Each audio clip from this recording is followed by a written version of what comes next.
TV came on, and her husband was on the TV.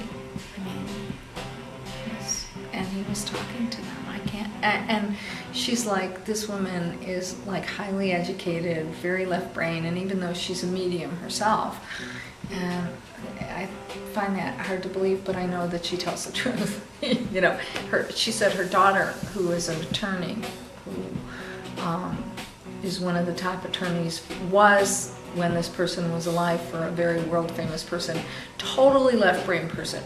Wouldn't, you know, she always kind of patted her mom on the head about all this stuff. And she said she was afraid her daughter was going to have a stroke. And there he was, and he just smiled at him. And then all of a sudden, poof, the thing went off. So who knows? I mean, I have no clue. But generally speaking, I don't think we need the technology to make it happen. It's just, we need a loving heart. Many improvements continued on through the turn of the century, with the wooden bridge being rebuilt as a steel bridge, and the Grand Hotel acquiring electricity in 1896.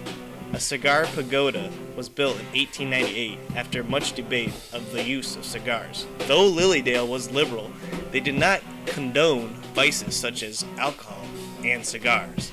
The cigar pagoda was built nonetheless, but alcohol is still not allowed on the grounds. Now I go to Lake Pleasant a lot. That was a spiritualist camp. That was bigger than Lilydale. But from day one, you bought the land and you bought your house, and they also sold alcohol there. Kept the women suffragettes away. But they lost total control of the church and the grounds and everything there because the people owned the land.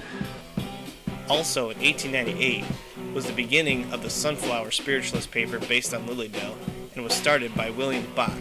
The symbol of the sunflower has deep roots in the religion of spiritualism. It is unknown as to who first suggested the sunflower as a suitable emblem of modern spiritualism. However, we do know that for centuries, long before the Christian era, the sunflower was regarded as the emblem of truth and constancy. Since the days of mythological fables, the sunflower has been a favorite emblem of constancy. From the sunflower, the bright color yellow also became, among the ancients, the symbol of truth and constancy. For this very reason, it was adopted by the women reformers of the 1800s. The adoption of the sunflower has been the emblem of spiritualism at least since 1892. Lilydale was on the up and up, with an elaborate sewer and telephone system installed in 1899. However, tragedy struck on a cold December night in 1899. Because there was a fire, canvas tents were popular in Lilydale before the fire, but a rule was enforced and restricted the use of these tents post-fire. Needless to say, many houses were rebuilt in 1900, and the fire department was founded as a result. In 1902, Louis Pettigale was president of the National Spiritualist Association and bought stocks, $25 a share. She kind of bought her way in. Her children bought a bowling alley that they eventually gave to the assembly. Louis Pettigale, her daughter, and her husband were all on the board of directors. They were generous spiritualist billionaires and provided Lilydale with tourist attractions. The Ferris wheel made too much noise. As for other recreation, right behind it, you see The bowling alley and the pool hall. That was the power plant there. And if you come over this way here, they had the swimming beach and the boat launch. But see, this is the whatever thing made the noise. It wasn't the squeaking of this. It was this thing was making the noise. How does that go into like other activities that people, you know, were involved in here besides spiritualism, like the dancing you mentioned? And oh, they would dance all the time. This was like, was that attractive to outsiders, you think? sometimes they'd have 2 dances a day. Yeah, that would attract outsiders. A 5013 tax code states that anything that is not of religious purposes is taxed. Lilydale almost lost status as a religious grounds because of these theme park attractions. If they did, the building property would have been taxed. Other people surrounding Lilydale are taxed. The area counts as lake recreation. Lilydale, despite having a bowling alley, Ferris wheel, and other attractions, maintained their status as a religious organization and were not taxed. Lilydale was getting larger though, and other publications like the Fredonia Censor was picking up on its size. Most towns, if they are large enough, receive a town letter in the Fredonia Censor. In 1902, Lilydale received its own letter. Fredonia Censor covered Lilydale happenings as well as many other interesting events. In 1903, Pettigill called a vote to change the name of the Lake Free Association to City of Light because spiritualism shed light into the world. Teddy Alden couldn't keep up with his annual picnics and discontinued them because Lilydale took all of his visitors. The Fredonia Censor writes in this event saying, "While the new name has not been formally adopted, it is understood that the change will be made and Lilydale will be known as the City of Light. Great improvements will be made by Mrs. Pettigill of Cleveland, a very wealthy lady who now owns the majority of the stock. For some weeks, a big force of laborers have been at work in grading the streets of the Lilydale camp, building new walks, making repairs and additions to the public buildings, and generally improving the appearance and conveniences of the place. There is a bright outlook for the coming season," says Mrs. Pettigill. "We are arranged for the strongest attractions ever presented in the camp. Most of the cottages which are for rent have already been rented, and a few houses are for sale.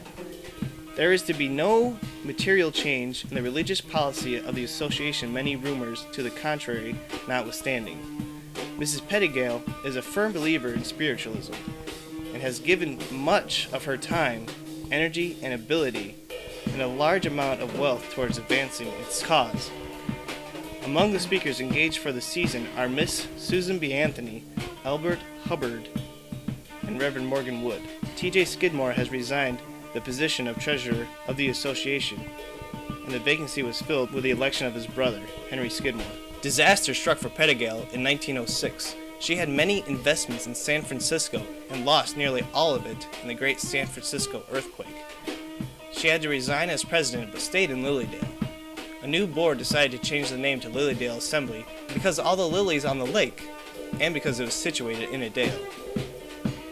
Lilydale became a place of more discipline and study, had 80 acres, several hundred cottages, and grew even more than that.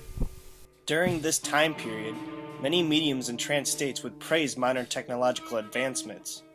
Spiritualism established itself as a progressive movement that supported objective thinking and scientific discovery. Spiritualist pioneers like Davis and Swedenborg didn't want sensational and showy spirit readings to distract from the effort that had to be made to spiritualistic advancement. The belief that the spirit continues to progress in knowledge and enlightenment encourages spiritualists to learn and advance on the physical plane. The Lilydale community respected Davis's teaching and became involved in the same kind of industrious behavior that was sweeping the area and the nation. Although there were wealthy investors like Pettigill that had a lot to do with making a name for Lilydale as an economically stable community, it was the intelligent, friendly, and happy people that made Lilydale so attractive and full of activity. The McKinley presidency introduced a wave of prosperity and a high standard for the industrious Republican model. Lilydale was very gung-ho about being involved in helping the economy because they wanted to prove that they were in fact patriotic and did not close themselves off to the rest of the country like some communal religious societies did. They didn't want to be related to communism, but in 1905 there was a federal investigation that led to inspecting the mail at the Lilydale post office, which is why Pettigill decided to hang up American flags everywhere and establish Lilydale as an American community. Some people today say we are free thinkers, but I don't like to say that because the definition in the dictionary right now of a free thinker is a communist. We're not communists. But back 150 years ago, free thinkers were people that were free to think above the religions of the day. Lilydale utilized an industry triggered by easy transportation and exported a lot of goods being produced in newly opened blacksmith stores or from natural resources from the area.